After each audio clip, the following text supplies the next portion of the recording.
Les vraies voix Sud Radio, 17h-19h, Philippe David, Cécile de Ménibus. Bienvenue dans Les Vraies Voix, on est ravis de vous retrouver comme tous les jours de 17h à 19h avec Philippe David. Bonsoir Philippe David. Bonsoir Cécile de Ménibus. Si je vous proposais un slow, vous diriez quoi? Avec qui? Vous allez voir. Oh la boum. Et vous savez pourquoi? Alors je vous propose pas de danser un slow avec moi, ça Vous savez que c'est toute ma vie ça. Et vous savez que c'est l'anniversaire de la sortie de ce film, 17 décembre 1980, ça fait 44 ans aujourd'hui. J'étais pas née. Oh le mensonge. Oh, arrêtez de rire, c'est chiant.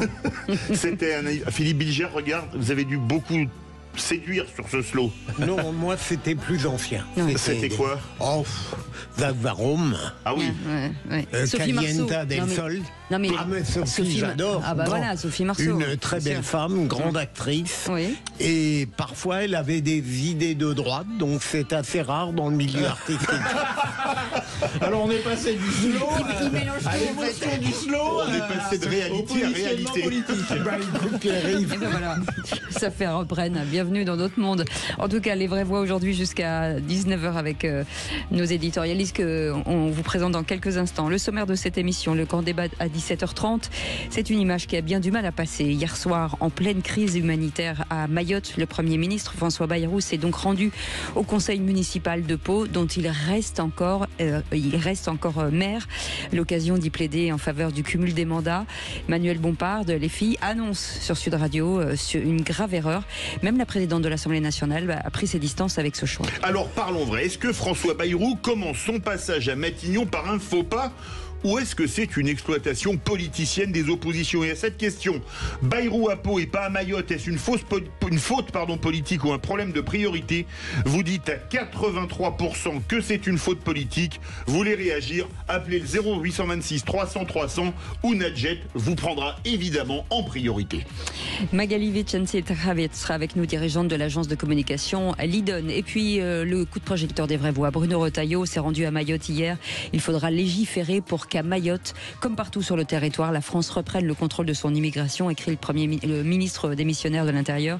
Réplique de l'écologiste Marine Tondelier, ce n'est pas l'immigration qui a causé le cyclone Chido, c'est le changement climatique. Alors parlons vrai, est-ce que Retailleau ne met pas en exergue une réalité pas politiquement correcte? Peut-on nier le problème de l'immigration à Mayotte quand les autorités ne savent même pas combien l'île compte d'habitants vu le nombre de clandestins? Et à cette question, Bruno Retailleau a-t-il raison de mettre la question de l'immigration sur la table à Mayotte? Vous dites oui à 90%, vous voulez réagir encore et toujours, le 0826 300 300. Et Philippe Vigier sera avec nous, ancien ministre des Outre-mer et député MoDem d'Eure-et-Loire. On vous souhaite la bienvenue, on est ensemble jusqu'à 19h. Les vraies voix Sud Radio. Avec le président de La Parole, de l'Institut de La Parole, Philippe Bilger. Comment ça va mon Philippe Bilger? Très très bien. Très bien. J'ai en face de moi des chroniqueurs de rêve. Ouais, de talent. Donc, ouais, mais le talent est un rêve. Hein. Ouais. Pierre-Yves Martin le truc là. est avec nous. Bonsoir Pierre-Yves. Bonsoir. Consultant François Ouzillot est avec nous, maire de Vernon, et entre autres. Plein d'autres choses. Et entre d'autres choses. Voilà, c'est ça. Il en a des carrières, François Ouzillot qui est avec nous. Ça va François? Ça va très bien. Le fameux Merci. cumul, justement. Le fameux J'en parlerai d'ailleurs. Oui, c'est très bien. Avec notre auditeur du jour, 0826 300 300, c'est Tony qui nous appelle de Gironde. Bonjour, vous allez bien? Ça va Très et bien, et vous? vous? Oui, parfait, très bien. Bon, alors vous vouliez revenir, vous avez un coup de gueule, impossible de vivre avec un SMIC en France, c'est ce que vous dites? Oui, alors je suis désolé, c'est peut-être un peu déplacé avec ce qui se passe à Mayotte, mais bon, moi je suis dans le réel ici en France, enfin en métropole Voilà. on va dire, et non, mais en fait, quand est-ce qu'on va nous prendre en considération en fait les salaires? Il y a un problème de salaire en France, il faut se réveiller. Enfin, je comprends pas. Depuis que la guerre en Ukraine a commencé, on nous parle de l'inflation, mais c'est plus l'inflation des salaires en fait, je comprends pas. Donc moi, je vais pas me plaindre pour moi parce que je suis pas au SMIC, mais moi qui galère déjà avec 2 enfants et un bon salaire, comment font les autres en fait? Je comprends pas. Je veux dire, quel est le politicien? C'est intelligent pour croire qu'avec 1 400 € par mois, on peut vivre dignement. Je comprends pas. Et franchement, je sais pas où vivent ces gens, enfin si, mais bon, je comprends pas. Comment ils n'arrivent pas à comprendre que les gens ils sont résignés parce qu'à cause de ça, Ils ont la tête dans le frigo. Donc c'est sûr qu'ils vont pas aller révolutionner demain, hein, ça c'est sûr.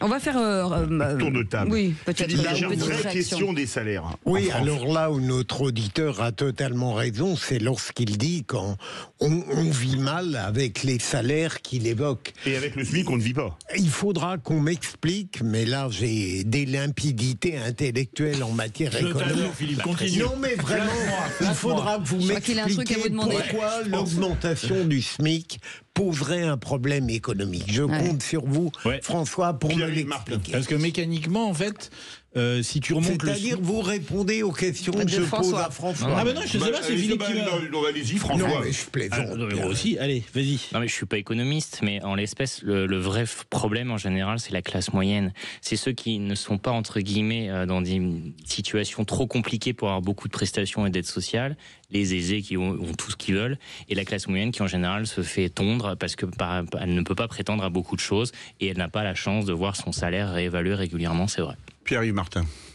Oui, bah tout à fait. Non, mais- en fait, non, ce mais que y a je pas voulais dire, aussi c'est un que problème. mécaniquement, si tu remontes de 10 points, de 5 points le SMIC, ça va venir au même niveau que les salaires juste au-dessus. Et donc, du coup, ça va poser un problème d'égalité, d'équité dans l'entreprise, dans l'organisation. Et donc, du coup, ça voudra dire que ceux qui étaient payés 5% de plus vont demander aussi la même Faut chose. réévaluer tout le Et monde. donc, il faut réévaluer tout le monde. Donc, c'est ingérable. C'est l'effet domino. C'est l'effet domino. Mais aussi avec un effet pervers, désolé, c'est la remise Fillon qui fait que, c'est ce que Fillon parlait d'ailleurs, Bayrou parlait il y a quelques années, la smicardisation de la France. Il y a tellement peu de charges sur le SMIC que quand on a quelqu'un au SMIC ou un peu au-dessus, on ne veut pas l'augmenter parce que sinon on prend un gros coup de bambou de charge sociale. Et ça, c'est le vrai problème aussi. En tout cas, Tony, merci pour ce sujet, parce que c'est un sujet important, même si l'actualité regarde un petit peu ailleurs en ce moment, mais en tout cas, ce sujet reste. Vous êtes notre vraie voix du jour, donc on vous garde. Et avant cela, on va envoyer un petit cadeau, parce que ça c'est important de le dire, puisque c'est le grand sapin de Noël sur Sud Radio. Vous allez pouvoir gagner pas mal de choses, peut-être votre tablette tactile offerte par la Confédération des buralistes, ou votre carte cadeau chez Etam, on ne sait pas. Voilà, moi je ne sais pas ce qui se passe, ils sont empaquetés. En attendant, 0826 300 300, et vous allez me donner, François Ouzillot, un chiffre entre 1 et 15. 12. 12. Choix cornélien, il a mis le temps. Hein. Vous auriez dit quoi, Pierre? 8, moi j'aurais dit. Vous auriez dit 8 Ouais. 8, ça fait 20 divisé par 2, ça fait 10e appel au standard. 10e appel au standard, 0826 300 300. Allez, on revient dans un instant. Ce sera le procureur, monsieur le Je vais procureur. parler du fils de Nicolas Sarkozy. Louis, Louis parce que ou Jean? Louis. Louis. Oui, mais c'est à Oui. lui que je pense. Très bien, bah, si vous le pensez, il faut lire dans mes pensées. aussi, hein. Alors, attendez, je me concentre. Je pense que vous parlez de Louis. Non, Allez. je pensais pas à Jean. Ouais, c'est ça. On revient dans un instant. On fait une petite pause. Allez, on y va. C'est Valérie Expert, je vous souhaite de très très joyeuses fêtes avec Sud Radio. Bonne fête avec Sud Radio. Sud Radio. Parlons vrai. Lidl. Les vraies voix Sud Radio, 17h-19h, Philippe David, Cécile de Ménibus. Et autour de cette table des vraies voix qui peut durer, ça peut être très très court, voilà, parce que si on leur laisse très peu le temps de parole, Philippe, hein, Ah oui, Philippe bah, ils le David. prennent eux-mêmes. Hein. Ah bah, c'est vrai qu'ils le prennent le même. Non, en tout cas, on est ensemble jusqu'à 19h avec François Ouzilleux qui est avec nous, maire de Vernon, avec Pierre-Yves Martin, consultant, et Philippe Bilger qui pianote sur son téléphone. Et on se demande s'il écrit, à qui il écrit. C'est très important, Ah ma oui, chère oui, c'est Cécile. très important. On peut lire ou pas? C'est un message Non, mais d'amour. vous comprenez, message coquin. aujourd'hui, le bœuf, c'est de dire qu'on est en rapport avec un ministre. Oui, non, Et donc, c'est le cas. Ah, ben J'arrive voilà, à très lire, bien. on lui propose le poste de garde des Sceaux. Non, Voilà. non, pas du tout. Mais il fait ça tous les jours, le garde des Sceaux. Tous les, je vous dis. Allez, dans un instant, les trois mots de l'actu, c'est avec Félix Mathieu. Bonsoir Félix. Bonsoir. Cécile, bonsoir Philippe, bonsoir tout le Et de monde. quoi parle-t-on? On va parler de la tragédie à Mayotte, du deuil national. Emmanuel Macron se rend sur place. De Paul Watson, le défenseur des baleines, libéré au Danemark. Et puis de ce haut gradé de l'armée russe, ce général russe tué en banlieue de Moscou. Explosion revendiquée par l'Ukraine. C'est assez rare. En 3 mots, tragédie, baleine et explosion. Et on en parle dans un instant. La voix au procureur. Les vraies voix Sud Radio, le réquisitoire du procureur, Philippe Bilger. Et c'est sur Louis Sarkozy que vous voulez requérir, monsieur le procureur. Oui, j'ai eu la plus grande admiration pour son père, elle a duré le temps de la campagne de 2007, où il a réellement éclaboussé la vie politique française de toute sa classe, réunissant la droite telle qu'on la rêve et prenant à la gauche ce qu'elle s'était approprié abusivement. Et puis, je vois que son fils, Louis, dont on se rappelle les images sous le bureau de Nicolas Sarkozy à Beauvau, décide de se lancer en politique. Et je sais qu'il est très présent sur X, qu'il a des opinions tranchées, intelligemment conservatrices, et au fond, j'ai pensé que de sa part, se lancer en politique, c'était peut-être fou, parce qu'on va faire une comparaison évidemment à l'égard de son père qui a été, qu'on l'aime ou pas, qui est brillant, qui est fait pour la politique, et ou bien est-ce que c'est tout à fait inévitable? Eh bien, je pense qu'il a suffisamment de talent, de maîtrise de lui-même, d'intelligence pour satisfaire des ambitions qui lui permettront de créer un chemin qui sera différent de celui de son père, qui d'ailleurs a beaucoup d'inquiétudes pour lui parce qu'il connaît les violences de la vie politique. La transmission, justement, Pierre-Yves Martin. Ou François, la transmission. Moi, je ne recommence pas une deuxième fois. Voyez, on me cherche, on me provoque. Je dis pas mieux que Philippe sur le père.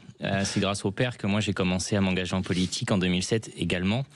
Le fils a l'air brillant. On va pas se raconter d'histoire, malin. Néanmoins, il a un nom, faut qu'il se fasse un prénom maintenant, tout simplement. Et j'espère qu'il sera suffisamment aussi malin pour ne pas sombrer dans la facilité et avoir un parcours d'engagé politique classique, c'est-à-dire qu'il aille sur les marchés, coller des affiches, sur le terrain, et qu'il ne se contente pas seulement de faire perdurer le nom. Ouais, c'est ça. Cette fois-ci, c'est à vous, Jean. Ouais, super.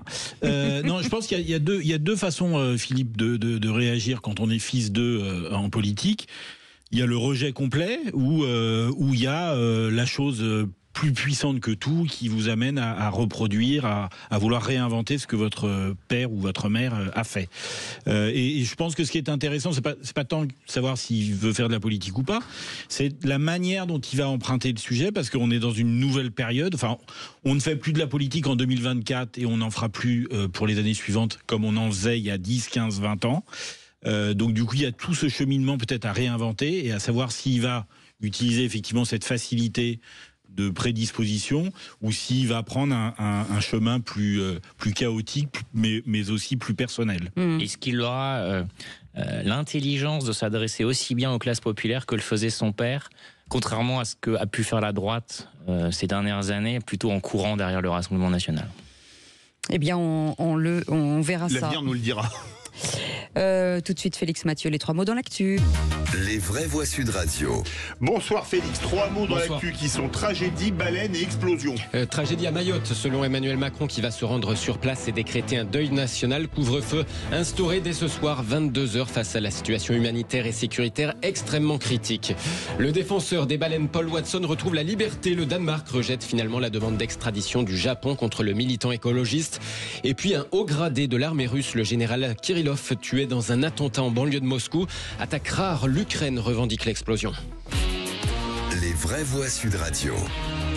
Des gendarmes déployés pour sécuriser les stations-service de Mayotte face à l'afflux. Les 2/3 de ces stations-service sont réquisitionnés pour les secours dans le paysage de dévastation laissé par le cyclone il y a 3 jours. Les tensions commencent à apparaître sur place. Un couvre-feu entre donc en vigueur dès ce soir de 22h à 4h du matin pour éviter les pillages. Manque d'eau, de nourriture, habitat en grande partie détruit. Emmanuel Macron va se rendre à Mayotte dans les prochains jours. Il annonce aussi un deuil national face à ce qu'il qualifie de tragédie, un recueillement et des renforts de secours indispensables mais pas suffisants, insiste le président du groupe LFI à l'Assemblée nationale, Manuel Bompard. Je crois pouvoir dire aussi qu'il ne faudra pas en rester seulement à des mesures d'urgence et qu'on a besoin aussi de mesures structurelles dans un département le plus pauvre de France qui, il faut le dire, a été abandonné par l'État ces dernières années. Évidemment, quand vous avez aujourd'hui un département qui est le plus pauvre de France, dans lequel vous avez quasiment 3/4 de la population qui vit sous le seuil de pauvreté, que vous avez des problèmes d'accès à l'eau. Je rappelle qu'on parle d'un département français dans lequel on n'a pas accès à l'eau tous les jours. C'est une situation qui est intolérable et inacceptable. Et donc oui, il faudra des mesures d'urgence, mais il faudra aller au-delà de ces mesures d'urgence, apporter enfin des réponses structurelles. Manuel Bompard, président du groupe de la France Insoumise à l'Assemblée nationale, au micro de Jean-Jacques Bourdin dans le Grand Matin Sud Radio. D'ailleurs, un appel aux dons a été lancé. On peut le retrouver sur le site de la Fondation de France. Philippe Bilger. On ne peut qu'être d'accord avec Manuel Bompard sur les réformes structurelles à faire, mais je suis persuadé que nous ne serions pas forcément d'accord sur leur définition. François Ozio. Je suis d'accord avec Emmanuel Macron et Emmanuel Bompard, c'est rare. Emmanuel Macron parce qu'il a raison de décréter un deuil, il a raison d'y aller. Et sur Emmanuel Bompard, effectivement, il y a des réformes structurelles à faire. Ce qui est dommage, c'est que là, on zoome maintenant sur l'actualité qui est tragique. Or, on sait qu'il y a des sujets à traiter depuis très longtemps. Pierre-Yves Martin. Qui ne serait pas d'accord avec ce principe de deuil? Moi, ce qui m'interpelle, c'est qu'on semble avoir un petit peu oublié l'histoire de ce département. On a l'impression, à entendre les commentaires des uns et des autres, que ça fait des décennies et des décennies que Mayotte est un département. Or, ça fait depuis Sarkozy. 10 ans, depuis Sarkozy. Ils sont restés français dans les années 70 quand les autres Comores sont devenues indépendantes. Et donc, du coup, en fait, il y a aussi la question de savoir pourquoi le président Sarkozy a facilité cette départementalisation pour Mayotte. Et peut-être qu'il y a eu une mésestimation de ce que ça voulait dire, des moyens qu'il fallait y mettre, et qu'on a considéré que voilà, à partir du moment où on était un tampon département, c'était bon. Eh ben non, c'était pas bon. Donc il y a aussi peut-être une imprudence politique dans la vision du territoire, de qu'est-ce qu'on veut en faire et comment on va l'animer, le gérer. Allez, le deuxième mot, baleine. Paul Watson retrouve la liberté. Le Danemark rejette finalement la demande d'extradition du Japon contre le militant écologiste pourfendeur de la chasse à la baleine.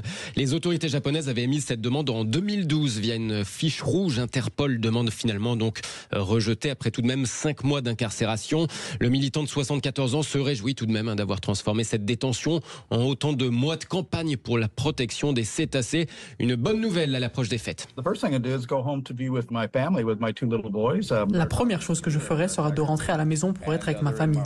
Mes 2 petits garçons, Murtag a 3 ans et Tiger 8 ans. Ils sont à Marseille. C'est la première chose à laquelle je pense. Et c'est bien d'être là avant Noël, parce que je craignais que, vous savez, je ne les ai pas vus depuis le mois de juin.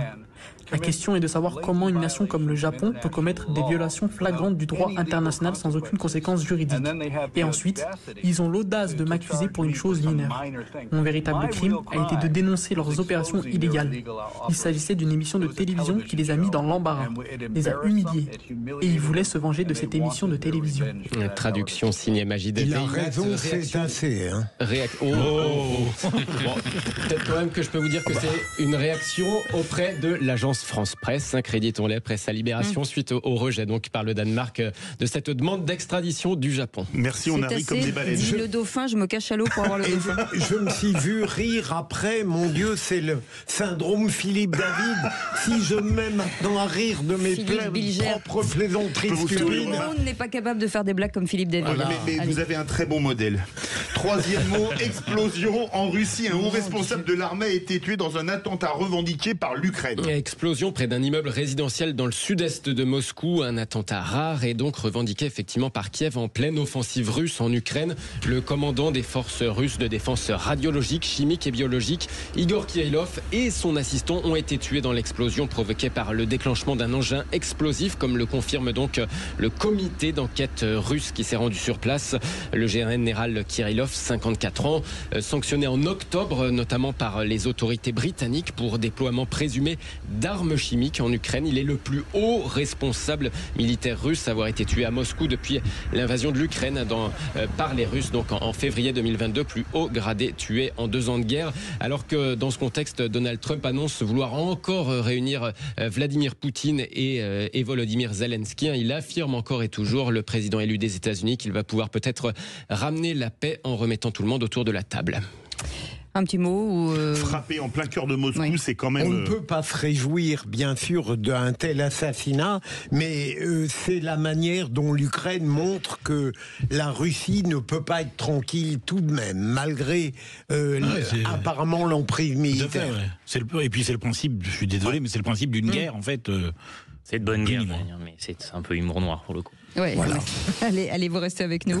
Retour sur la polémique autour de François Bayrou. En pleine crise humanitaire à Mayotte, le Premier ministre préfère Pau, priorité locale ou faute politique? Alors parlons vrai. Est-ce que François Bayrou commence son passage à Matignon par un faux pas? Ou est-ce que c'est une exploitation politicienne des oppositions? Et à cette question, Bayrou à Pau et pas à Mayotte, est-ce une faute politique ou un problème de priorité? Vous dites à 82% que c'est une faute politique. Vous voulez réagir? Nadjet attend vos appels au 0826 300 300. Et notre invitée Magali Vicente ou Vicente, dirigeante de l'agence de communication Lidon. Merci d'avoir accepté notre invitation. Est-ce que, très rapidement, est-ce que François Bayrou est un électron libre aujourd'hui? Alors, je ne vais pas parler d'électrons libres. Je peux revenir sur ce champ de la communication, justement, sur l'impact. On va en parler plus tard, mais oui, non. Alors, un électron libre, oui. Il peut. En tout cas, il s'est imposé. On en parle dans un instant. 0826 300 300, vous les commentez, vous êtes les bienvenus. On est ensemble jusqu'à 19h. Sud Radio. Sud Radio. Parlons vrai. Parlons vrai. Sud Radio. Parlons. Les vraies voix Sud Radio, 17h-19h, Philippe David, Cécile de Ménibus. Et ce soir, au menu des vraies voix, 3 mets de qualité. Philippe Bilger, François Ouzillot, maire de Vernon, et puis Pierre-Yves Martin, consultant, et vous, 0826 300 300, avec Philippe David aussi. Pas de blague. Non, je dis 3 mets. Quelle entrée, le plat de résistance et le dessert, à votre avis? Moi, je vais faire le plat de résistance, je pense. Ouais, le plus croustifondant, je ne sais pas. On verra. On va t'appeler croustifondant maintenant, Philippe. Allez, tout de suite, avec un peu sérieux, le grand débat du jour. Les vraies voix Sud Radio, le grand débat du jour.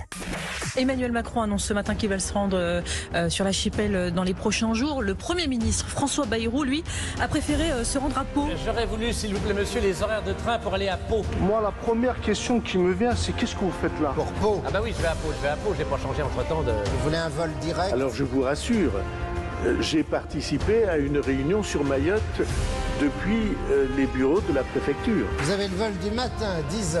Le problème est qu'il repart aussitôt, vous n'aurez pas le temps de descendre. Il me semble que Premier ministre, on est déjà bien occupé, que maire de Pau, on est déjà bien occupé et qu'on n'a pas besoin de faire les deux choses en même temps. Il y en a qui ont essayé, ils ont eu des problèmes.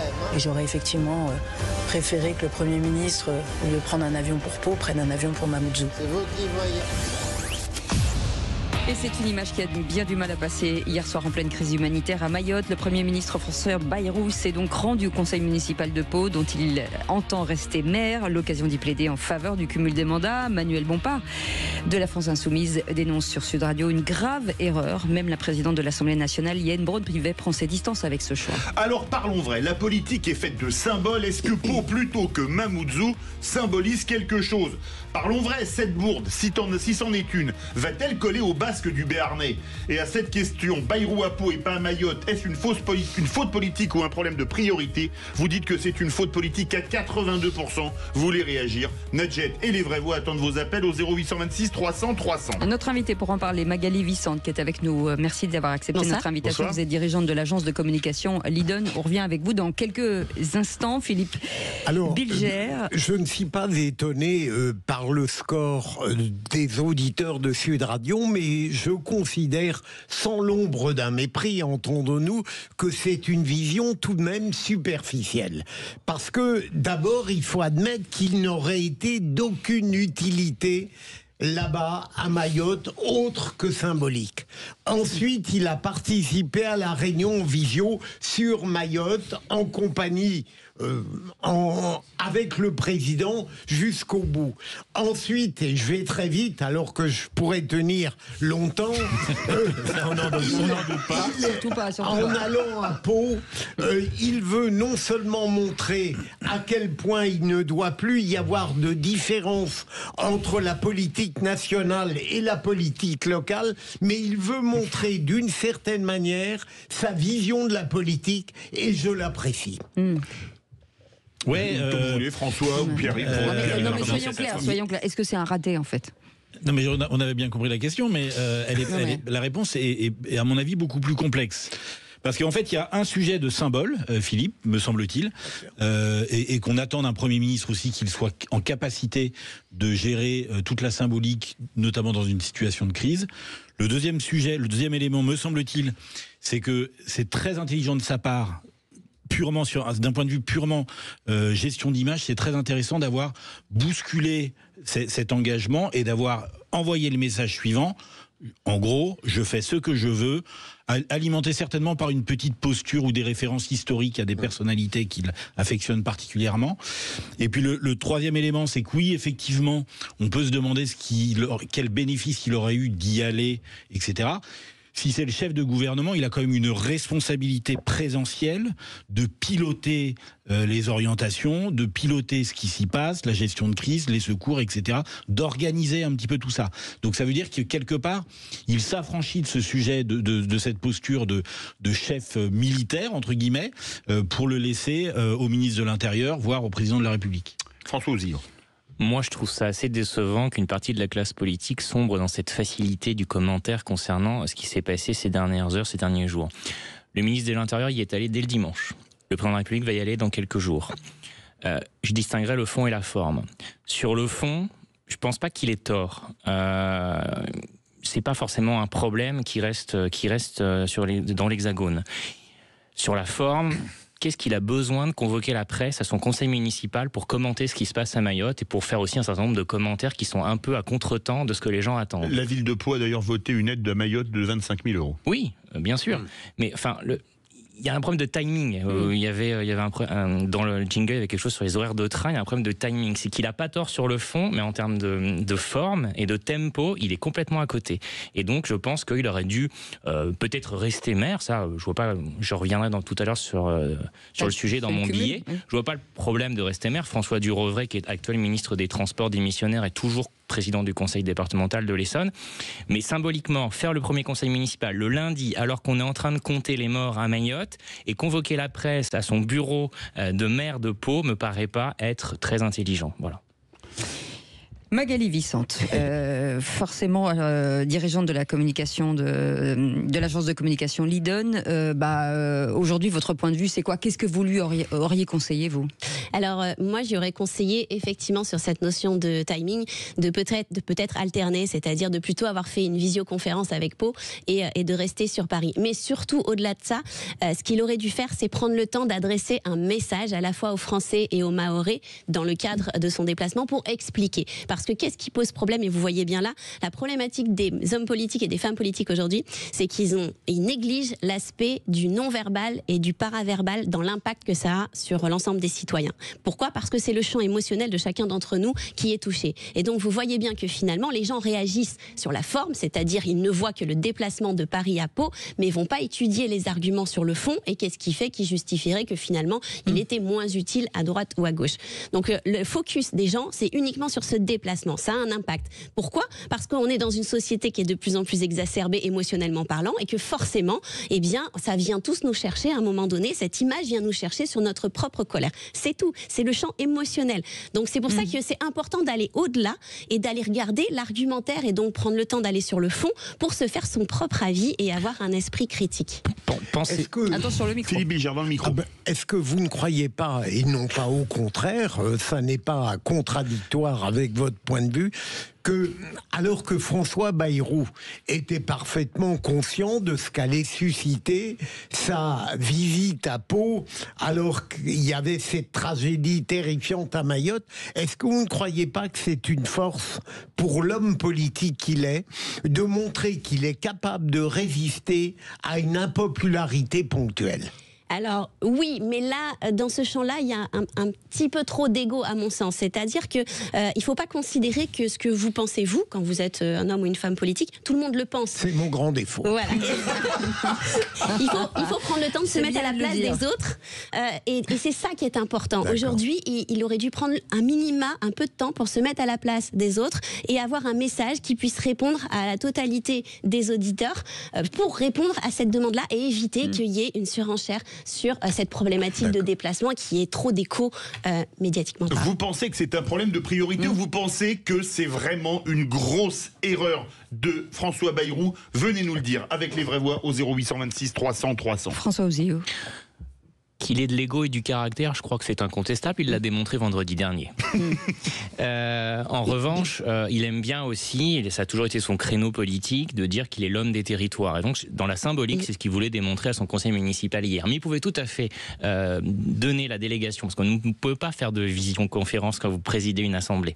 C'est interdit, sauf pendant la période du Covid, parce que c'est une période exceptionnelle. Donc, il pouvait tout à fait déléguer à son premier adjoint et sa première adjointe. Ça, c'est tout à fait faisable. Et rester discrètement, sans en faire toute une image et tout un argumentaire, rester maire sur la suite de son mandat de Premier ministre sans que ça gêne personne. Mais là, il a voulu en faire un argument de communication à un très mauvais moment.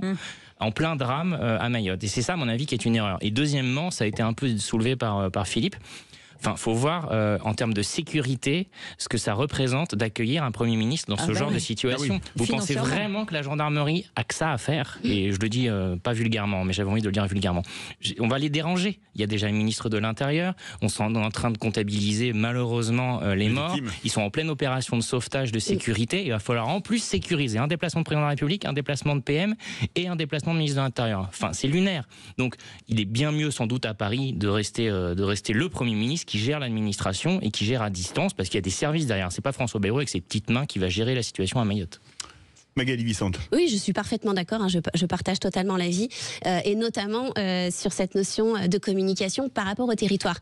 Il ne cesse de le rappeler, François Bayrou, c'est son attachement, et c'est ça aussi qu'il faut prendre le temps d'aller voir dans le fond. Et malheureusement, lui, il est dans sa ligne, c'est son attachement, il le vit à l'intérieur, donc il se pose pas de questions. Sauf que tout le monde n'a pas ce même regard, et un petit message au préalable aurait été nécessaire pour juste expliquer les choses, en fait, effectivement. Mais on est dans une émission qui est Parlons Vrai. Eh bien, c'est nécessaire aujourd'hui d'avoir ce discours de parler vrai systématiquement. Il est tellement habité par cette déconnexion justement entre les citoyens et leurs élus qu'il a voulu, à mon avis, en rajouter sur le sujet, mais il a quasiment oublié. Ce que vous venez de dire, François, est intéressant, puisque c'est vrai que même moi, j'y avais pas pensé, de dire que dans un moment de drame absolu, de rajouter de la gendarmerie, de la police, une organisation, une gestion justement de la sécurité du Premier ministre, c'est compliqué. Mais c'est vrai que ça, il devrait le dire en disant, enfin, l'expliquer aux gens. Et je pense qu'il comprendrait parfaitement. Il économise un peu ses paroles, c'est vrai. Ouais. Pierre-Yves Martin. Moi, il y a juste un sujet que je n'arrive pas à saisir. Ça a un rapport avec ce qu'on dit? Non, pas du tout, c'est pour ça. mais vous allez m'aider, vous allez voir. Vos éclairages précieux pour moi sont indispensables.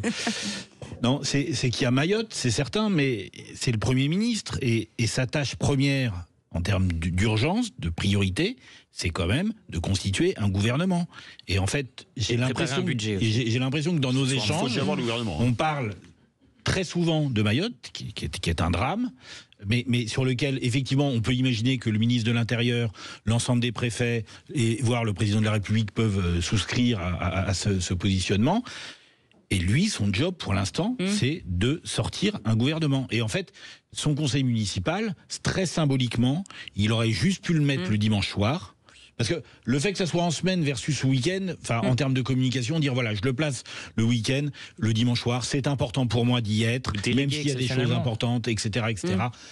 Mais là, il y a effectivement un caprice. Et donc, du coup, je reviens sur mon sujet, c'est que je pense qu'il a fait sciemment pour sécuriser un espace dans le collectif français qui dit voilà, moi je fais ce que je veux, personne ne m'impose rien, et voilà. Et dans la guerre, dans la lutte ou dans l'animation de la relation entre le président et le Premier ministre, c'est un premier angle et c'est pour ça qu'il évoque au conseil municipal le sujet du cumul.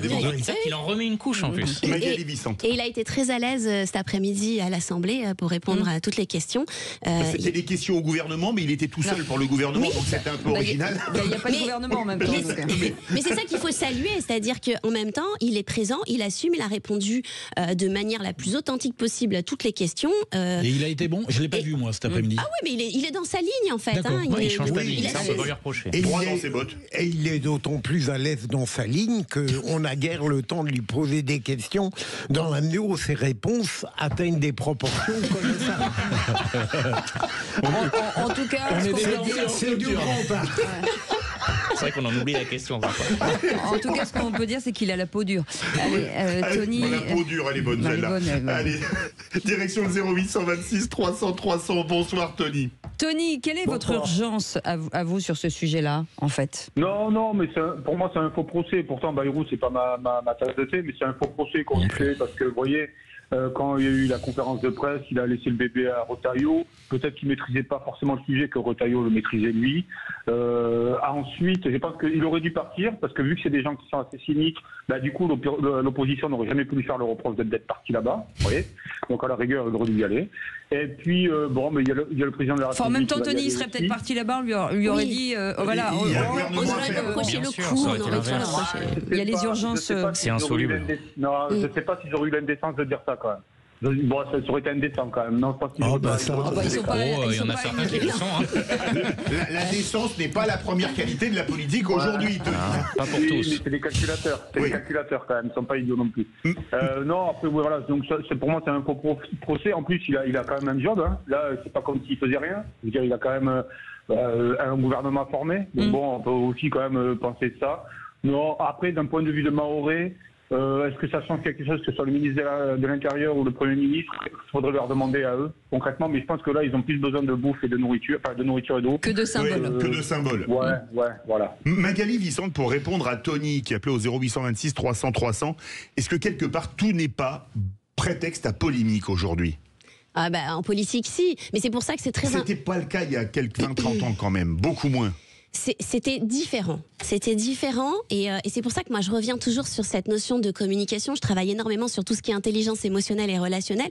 C'est venu sur le premier champ d'action de la communication. Pour quelle raison? Parce que notre société a évolué et que justement dans une société qui est de plus en plus en colère, de plus en plus exacerbée émotionnellement parlant, on ne peut plus avoir des politiques qui négligent ce champ de communication. Voilà. Et donc l'écoute, l'empathie, c'est la base nécessaire aujourd'hui pour établir le dialogue et donc forcément derrière la confiance et le lien de confiance. Voilà. Et vous voyez bien que finalement, ce champ émotionnel, on voit bien comment il se répartit différemment, puisque vous avez des catégories de personnes qui vont dire moi je suis totalement contre, c'est une faute politique pour moi, contrairement à d'autres qui vont dire moi je suis parfaitement d'accord. Pourquoi? Parce que c'est juste une histoire de subjectivité et de façon dont ça résonne chacun à l'intérieur de nous, en fonction de nos perceptions et de ce qu'on a vécu aussi, et de notre niveau de colère et d'autres. Voilà, il y a plein de notions subjectives et émotionnelles qui appartiennent aux uns et aux autres et qui font que justement les réactions sont aussi différentes. Mais est-ce que vous ne trouvez pas que cette importance de l'émotionnel aujourd'hui, pour les politiques, est parfois une sorte de pour rançon, de mon point de vue, la faillite de l'intelligence? C'est très philosophique. Et dans ce domaine, il s'exprime en expert. L'esprit, le cœur. Non, je ne parlerai pas de faillite de l'intelligence parce que les deux sont vraiment complémentaires. Vous pensez? Il ne faut juste pas négliger ce champ émotionnel. Pourquoi? Parce que c'est celui du lien. Et on voit bien que la problématique aujourd'hui, entre ce qu'on appelle la déconnexion entre les politiques et les citoyens, c'est ce lien de confiance et ce lien de dialogue. Et pourquoi? Parce qu'il n'y a pas d'écoute. En tout cas, Emmanuel Macron a été un des chefs d'État qui a négligé cette dimension d'écoute. Et aujourd'hui, pour la rattraper, ça va être extrêmement compliqué. Vous pensez qu'on peut avoir de l'esprit même lorsqu'on a beaucoup de cœur? Bien sûr. Heureusement. Il faudrait qu'on en discute hors antenne. Regardez-moi. Non, une question. Est-ce que parfois il y a des quinquennats ou des septennats qui ont mal commencé par un mauvais symbole? Est-ce que ça risque de suivre François Bayrou pendant tout son passage à Matignon? Parce que certains vont le ressortir et le ressortir. Non, mais je pose la question. Non, moi je parlerai pas de mauvais symbole. Pour moi, le symbole, il est plus sur le jour de la nomination de François Bayrou, parce que c'est vraiment le jour. Encore une fois, je vais sur une dimension un peu particulière, mais François Bayrou, il y croit, c'est sa mission de vie. Il a été nommé Premier ministre le jour de la naissance d'Henri IV, et donc, si il est rentré dans l'histoire grâce à ça, pourquoi nous, dans notre politique française, on n'aurait pas droit peut-être à un chapitre nouveau de l'histoire? Ça, on va laisser faire les choses, mais ça peut être intéressant de regarder. De la France insoumise, peut-être. Ça peut être intéressant de le regarder sur ce champ-là. Et il faut juste lui dire de ne pas aller rue de la Ferronnerie parce que ça peut être dangereux. Allez, on va vous garder, Magali Vicente. Vous allez rester avec nous dans un instant. Le qui c'est qui l'a dit. En attendant, le quiz de l'actu. Oui. En attendant, Jacqueline est avec nous. Bonsoir de Paris. Oui. Bonsoir Jacqueline. Bonsoir à tous. Comment ça va, Jacqueline? Je vais très bien, merci beaucoup. Ça fait longtemps que je ne vous avais pas parlé. Mais... Ah bah oui, ça fait très longtemps. Et donc, ça veut dire que vous nous écoutez quand même depuis très longtemps, Jacqueline. Ah, beaucoup, très très longtemps, oui. Ouais. Oui, je ne vous dirai pas depuis quand, mais ça fait longtemps. Eh ben, ne doutez pas. Gardons ce secret entre vous et moi. Ça nous vieillira pas comme ça. On regarde ce que vous avez remporté parce que c'est le grand sapin de Sud Radio. Hein, et il y a plein de cadeaux et le vôtre est en dessous. Regardez. Eh bien, vous avez remporté votre BD de Mike Horn. J'ai l'impression de faire les jeux à la télé. L'aventurier de l'impossible chez Michel Lafon. Vous allez donc partir à l'aventure avec Mike Horn à travers les plus belles expéditions. Donc, vous allez voir la descente du fleuve Amazon, le tour du monde en Équateur qui démarre en Équateur. Enfin, bref, il y a pas mal de choses à faire. Vous allez voir des expositions magnifiques. C'est très long ce texte. Votre BD, en tout cas, on est très heureux de vous l'offrir. Et vivre est dangereux pour la santé. C'est une autre BD, édition fluide, glaciale, un concentré d'humour noir et qui vous permettra de rire en famille. Voilà, ma chère Jacqueline. Eh bien, écoutez, merci beaucoup. Je suis très contente. Eh ben, on est très content de vous rendre heureuse. On vous fait des gros bisous. On vous souhaite de très belles fêtes de fin d'année. Et n'oubliez pas d'offrir sous le sapin des heures entières de Sud Radio. Absolument. On vous embrasse. Bonne année à vous tous. Très belle fin d'année, on vous embrasse. Allez, restez avec nous dans un instant. Le qui c'est qui l'a dit, et c'est un peu le qui c'est qui l'a dit chaud quand même. Hein. On va voir. Alors, on en parle dans un instant. À tout de suite. Sud Radio, votre attention est notre plus belle récompense. J'adore Sud Radio dans la mesure où, là au moins, on peut s'exprimer en direct et donner notre avis. Sud Radio, parlons vrai. Les vraies voix Sud Radio, 17h-19h, Philippe David, Cécile de Ménibus. Les vraies voix tous les jours de 17h à 19h et on est ravis de vous accueillir dans cette belle maison qui vous donne la parole. Parlons vrai, c'est marqué sur nos murs. Et en tout cas, ce numéro de téléphone, je le rappelle encore une fois, 0826 300 300, il est pour vous et pour débattre avec Philippe Bilger aujourd'hui, avec Pierre-Yves Martin et avec François Ozillot. Pierre-Yves Martin, un très bon consultant d'entreprise. Non mais c'est important de le dire. Bah oui, très bien. Voilà, François Ozillot, très bon maire de Vernon. C'est important de le dire. Excellent. Très important, il faut le redire. Et bien, on va le redire, on va le placarder sur nos murs avec Philippe David, le meilleur co-animateur de la Terre. Et la meilleure co-animatrice de la Terre. Oh, c'est bien, qu'est-ce qu'on... C'est beau, mais qu'est-ce qui se passe ? Tout ça est terriblement objectif. On n'est jamais si bien servi par soi-même. C'est vrai. C'est ce qu'on appelle le pluralisme inversé. Allez, tout de suite, le quiz de l'actu. Les vraies voix Sud Radio, le quiz de l'actu. Et c'est Tony qui est avec nous. Tony, on n'a pas lancé le jingle. Ah bah j'ai oublié de lancer le jingle avec vous. À tout moment. Allez-y, Tony, lancez le jingle. Ah bah alors, qui c'est qui l'a dit, c'est pas Bernardo, c'est sûr. Les vraies voix Sud Radio, le quiz de l'actu. Il faut rire. Ah, j'avais 30 secondes pour la trouver, ça. Elle est magique, elle est très bien. Écoutez bien, qui c'est qui l'a dit ? Un point. Tony, c'est peut-être pour vous. Je n'abuse jamais des moyens de l'État. Je ne sais pas. Bayrou. Bonne réponse de Pierre-Yves Martin qui marque un point. C'est logique, Tony. Bon, c'est pas grave. Oui, non, pardon. Ouais. Qui c'est qui l'a dit, Tony, à 3 points. J'aurais préféré que le Premier ministre, au lieu de prendre un avion pour Pau, prenne un avion pour Mamoudzou. Tony. Bon pas. Non, bonne réponse. Il l'a dit un tout petit peu avant, je crois. Largement. Mais j'attendais que tu donnes la parole. Ah bah non, mais l'auditeur se trompe. Faut s'imposer. Je suis bien élevé. La bonne éducation, vous voulez dire qu'il est mal élevé ? Vous qui êtes bien élevé, sortez de ce studio. Là, malheureusement, il y a une éducation free, là. Qui c'est qui l'a dit, mes amis ? 2 points. Si certains socialistes décident de monter dans le Titanic autour de Monsieur Bayrou, ils auront rompu avec le nouveau Front Populaire. Tony. Alors, ça, c'est Bompard. Bonne réponse de Tony.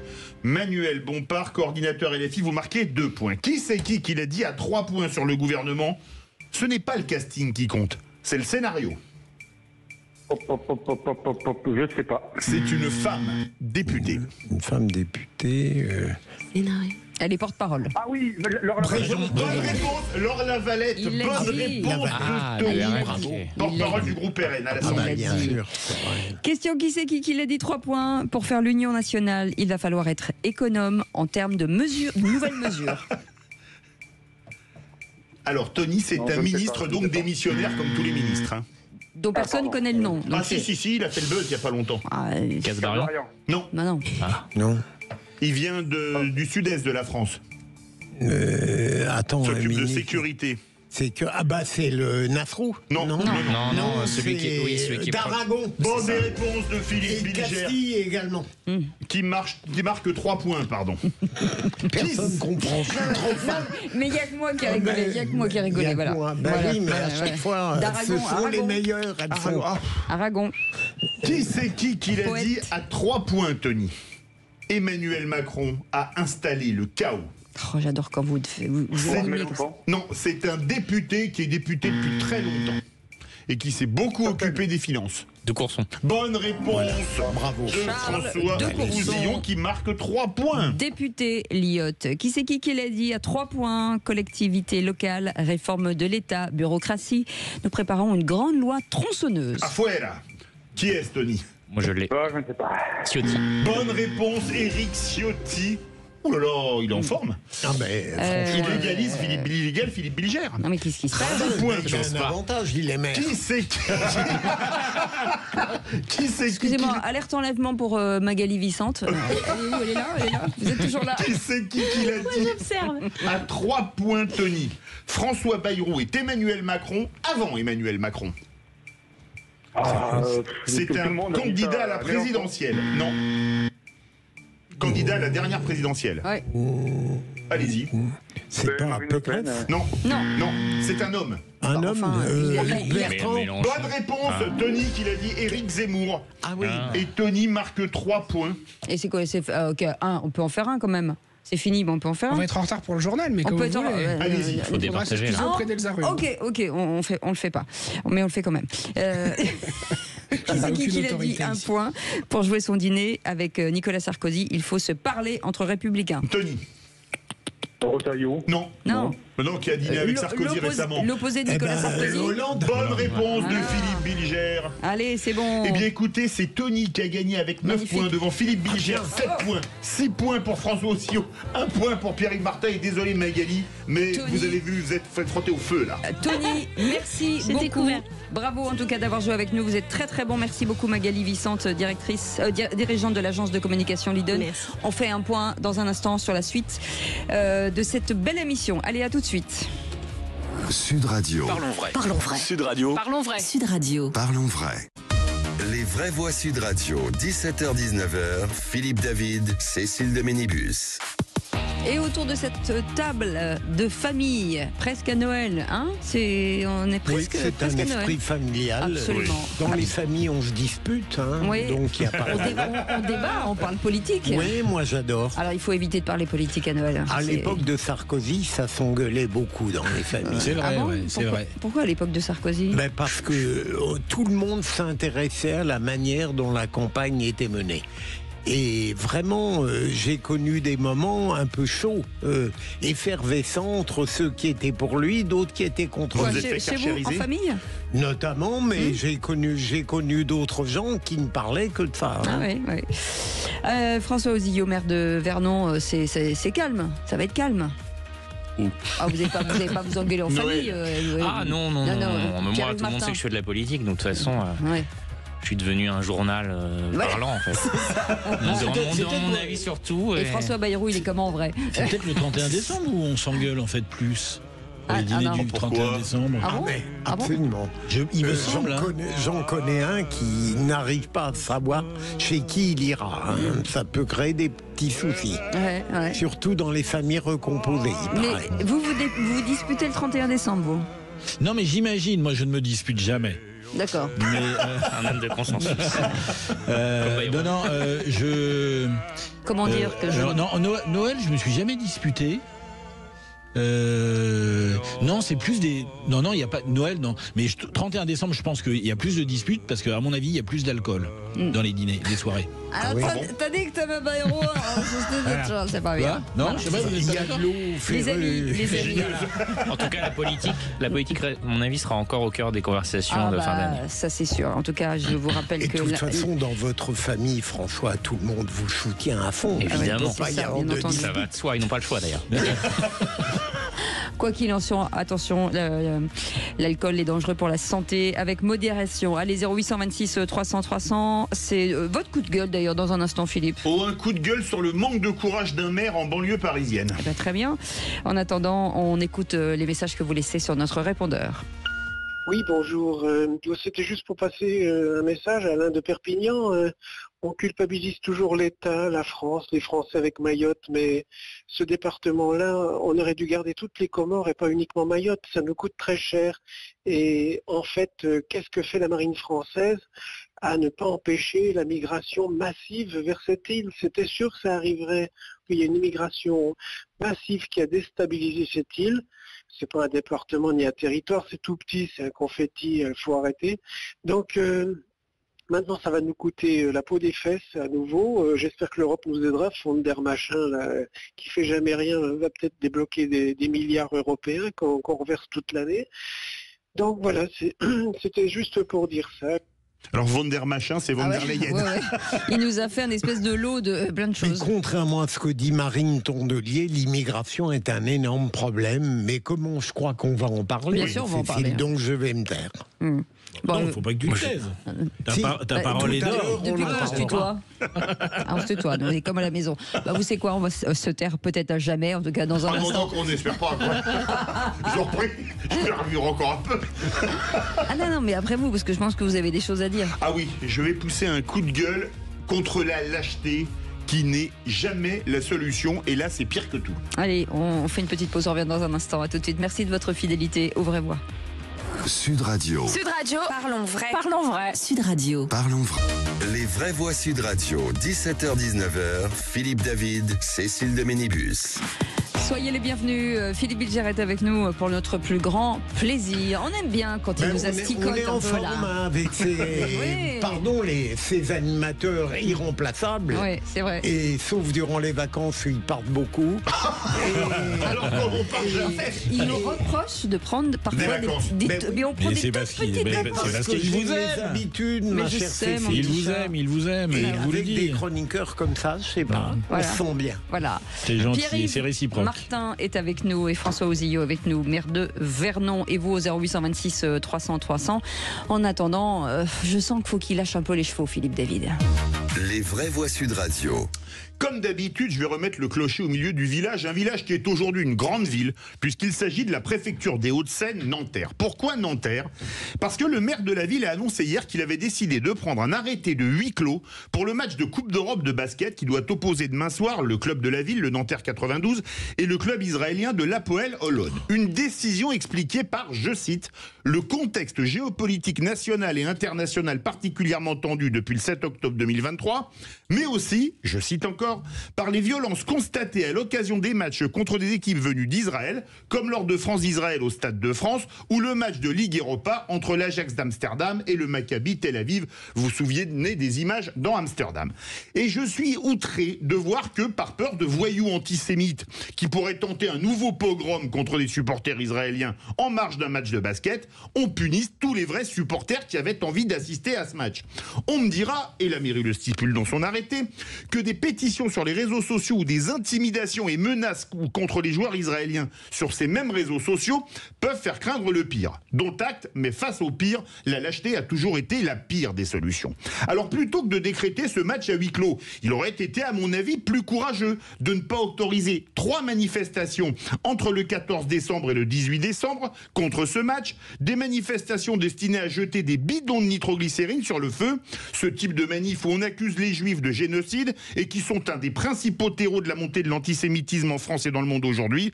Avec cette décision, il y a 2 grands perdants, le sport et le courage. Comme disait Churchill au moment des accords de Munich, vous aviez à choisir entre la guerre et le déshonneur. Vous avez choisi le déshonneur et vous aurez la guerre.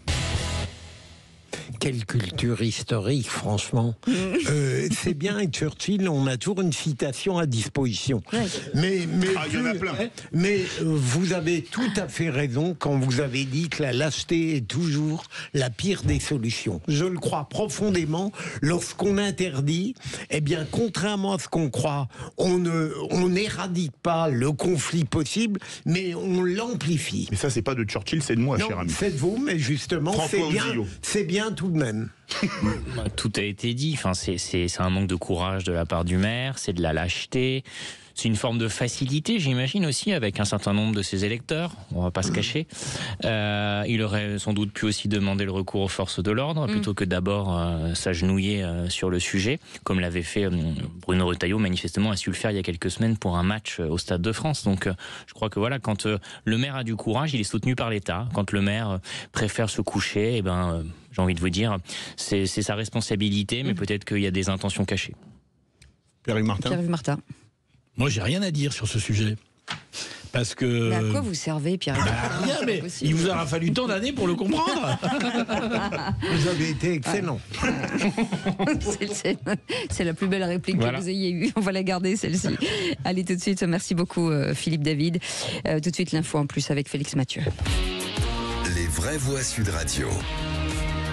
Et après la mort d'un adolescent de 16 ans poignardé devant un lycée à Paris, l'enquête a été requalifiée en assassinat. Le parquet parle d'une rixe entre bandes rivales au cours de laquelle cet adolescent a été poignardé. Le couteau a ensuite été jeté dans la cour de ce collège-lycée Rodin du 13e arrondissement de la capitale.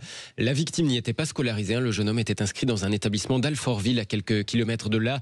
Le drame a donc eu lieu vers 8 heures. Les protagonistes avaient pris la fuite quand la police est arrivée sur place. Mais entre-temps, un adolescent a été interpellé un peu plus tard dans la journée. En requalifiant l'enquête pour meurtre en assassinat, le parquet ajoute donc l'idée d'un fait potentiellement prémédité. Pour en parler, nous sommes en ligne avec Rodrigo Arenas, député LFI de Paris, membre de la commission éducation à l'Assemblée nationale et ancien responsable national d'ailleurs de la FCPE, la Fédération des parents d'élèves. Bonsoir. Bonsoir. Merci d'être avec nous dans Les Vraies Voix sur Sud Radio. Merci à vous. Vous étiez donc sur place ce matin. Vous avez pu rencontrer des parents d'élèves, des enseignants. On parle d'un secteur qui avait déjà eu des soucis de rixe entre bandes rivales. Qu'est-ce qu'on vous a dit sur place ? Non, ça c'est un peu des informations qui sont montées en épingle. C'est un quartier qui est relativement tranquille. D'ailleurs, la rixe n'a pas du tout eu lieu avec des élèves de l'établissement. Elle était à proximité parce qu'elle était attenante à un square qui est proche de là. Le lycée Rodin est un lycée vraiment dans lequel l'équipe pédagogique et l'équipe éducative fait un travail exemplaire. Il fait partie parmi les meilleurs résultats au bac de Paris. Donc moi, c'est un peu le coup de gueule que je voulais avoir, notamment par rapport à une partie de la classe médiatique dont vous ne faites pas partie, d'ailleurs Sud Radio, qui essaye de mettre en place une sorte de climat de guerre civile qui n'existe pas dans ce quartier de Paris, d'ailleurs qui n'existe pas réellement partout. Mais donc c'était un peu pour ça que je vous remercie de m'avoir appelé pour me donner la parole, parce qu'aujourd'hui il y a un grand choc, notamment au niveau des équipes pédagogiques, parce qu'encore une fois, elles font un travail extraordinaire avec les enfants. Et donc voilà, c'est un lycée qui dans le passé avait une réputation difficile, mais qui n'est absolument pas le cas aujourd'hui. Donc voilà, vous dire un peu tout ça. J'ai été en lien avec notamment la présidente de la FCPE de cet établissement, qui est parfaitement au fait de ce qui se met en place, et d'ailleurs le rectorat a dépêché, comme c'est aujourd'hui une sorte de procédure normale, d'avoir la cellule psychologique de l'éducation nationale qui se met en place, notamment pour les élèves qui ont entendu parler de ce qui s'est passé, ou certains qui ont pu voir, notamment à la télévision, des images qui peuvent paraître choquantes. Et donc à ce titre-là, moi je tiens à dire, notamment à votre antenne, et je vous remercie de me donner la parole, qu'au niveau des institutions, la France sait faire. C'est gérer ça au niveau des élèves, c'est gérer ça au niveau des parents, et aussi c'est prendre soin des enseignants quand ils sont confrontés à ce type de situation. Ce n'est pas vrai qu'il y a un effondrement de notre système par rapport à ces situations-là. François Ouzilleux. Bon, déjà, c'est compliqué de commenter parce qu'on a encore peu d'éléments sur le mobile des jeunes en question. Ce qu'on sait, c'est que c'est des mineurs, manifestement. Oui. C'est vrai que c'est pas un des quartiers les plus chauds de Paris, manifestement aussi. Mais il y a eu d'autres endroits où c'était pas forcément très régulier qu'il y ait des actes de délinquance comme Beaugrenelle, et il y a eu aussi des décès il y a quelques années suite à des rixes entre bandes. Mais là, c'est assassinat. Hein. C'est de la délinquance et de la criminalité. Hein. Donc, c'était ma conclusion. Il est vraiment il est vraiment urgent de légiférer, j'espère qu'on va pouvoir le faire, sur la répression vis-à-vis des mineurs et la délinquance des mineurs, et que la justice s'occupe correctement des mineurs, parce qu'il y a encore un certain nombre de zones de flou. Il est compliqué d'avoir une réponse pénale vis-à-vis des mineurs. Mais Rodrigo Arenas, aujourd'hui, ça se passe sur tous les terrains. Enfin, il n'y a pas de... C'est en ruralité, c'est un petit peu partout en France, donc il ne faut pas stigmatiser un quartier. Il faut juste... c'est la situation qui est compliquée, c'est pas le lieu. Vous avez raison d'ailleurs. Mes premières pensées, évidemment, pour la famille de la victime, parce que quand on perd un enfant, vous saviez qu'il soit délinquant ou pas, ou d'ailleurs on ne sait pas exactement ce qui s'est passé. Je pense qu'il faut laisser aussi la police faire son travail et lui donner les moyens de faire ce travail-là. Moi, je suis assez d'accord avec ce que disait votre précédent invité sur le fait qu'aujourd'hui, que ce soit du niveau judiciaire ou du niveau des polices d'investigation, il manque de moyens sur le territoire national. Ensuite, par rapport à la loi, il y a déjà un code pénal qui permet de gérer ce genre de situation, y compris pour les mineurs. Ce n'est pas exact que aujourd'hui la police ou la justice est laxiste. Il y a énormément de choses qui existent dans ce sens-là. Donc, ce que vous dites est juste. Il y a un climat qui se met en place dans notre pays qui n'est pas acceptable. En tout cas, moi, je ne l'accepte pas en tant que député, en tant que père de famille et aussi en tant que citoyen. Et à partir de là, ce que je ne souhaite pas, c'est qu'on prenne ce qui sont des crimes, ce qui sont des choses difficiles à vivre pour tout le monde et qu'on en fasse une généralité. La France n'est pas à feu et à sang. Je pense qu'il faut garder raison et c'est notre rôle, notamment au niveau des politiques, de ramener un peu de raison parce que Paris n'est pas à feu et à sang. Et évidemment, ça ne veut pas dire là que je conteste des actes délictueux qui sont là, mais ça existe par exemple,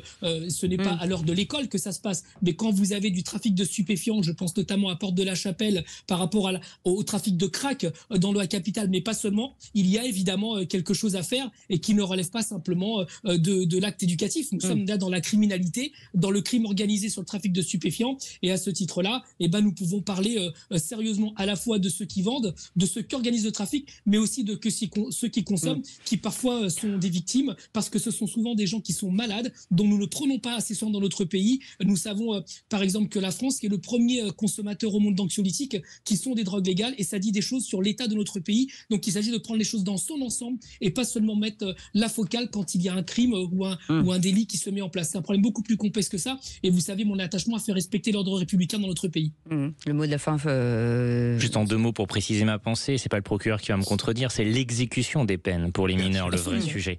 Deuxièmement, je pense, en tant que maire, je le vis, et j'ai déjà partagé ça avec un certain nombre de mes collègues, l'éducation nationale aurait aussi bien le besoin de faire remonter aussi un certain nombre de signaux faibles, des situations qui permettraient de détecter en amont ces jeunes qui peuvent poser problème et qui sont déviants. Hélas, il y a une forme toujours d'omerta, on a pu le constater avec des drames aussi ces dernières années, vous voyez à qui je pense, que l'éducation nationale ne faisait pas suffisamment remonter l'information et garder ça en gestion autonome. Merci beaucoup. Pardon, mais elle le fait, notamment, vous savez, il y a beaucoup d'établissements, chefs d'établissement, par exemple, qui expliquent. Oui, il y a beaucoup de chefs d'établissement qui ont expliqué, d'ailleurs dans certains rapports, que les élèves qui se mettaient à côté des fenêtres étaient là pour indiquer à la police quand il y avait des trafics aux abords des écoles. Ça, c'est une réalité, même les maires le disent. La question, c'est qu'une fois qu'on a dit ça, qu'est-ce qu'on fait? Parce que ce sont des mineurs qui sont dans des processus qui sont un peu compliqués, avec de la prostitution, du trafic qui existe. Et moi, je tiens à dire que ce n'est pas en ciblant une partie de nos concitoyens que nous allons régler le problème, bien au contraire. C'est un problème plus complexe qui nous appréhende dans ce cas-là. Merci beaucoup, Rodrigo Arenas, député La France Insoumise de Paris, membre de la commission éducation à l'Assemblée et ancien responsable national de la FCPE, la Fédération des parents d'élèves. Merci beaucoup d'avoir accepté notre invitation. Merci Félix, vous restez avec nous dans un instant. On est très en retard, le tour de table de l'actu de nos vraies voix. À tout de suite. Bonjour à tous, c'est Alexandre Delovan et je vous souhaite de belles fêtes de fin d'année. Prenez soin de vous. Bonne fête avec Sud Radio.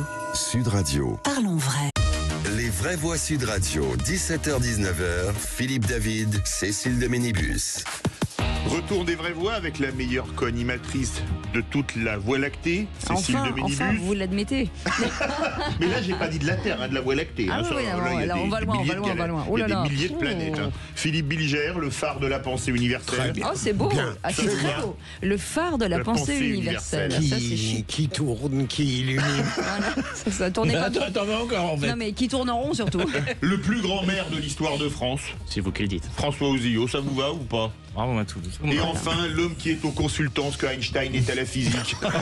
Fallait oser, hein. Mais vous savez quoi c'est 17 décembre, il pense au cadeau de Noël.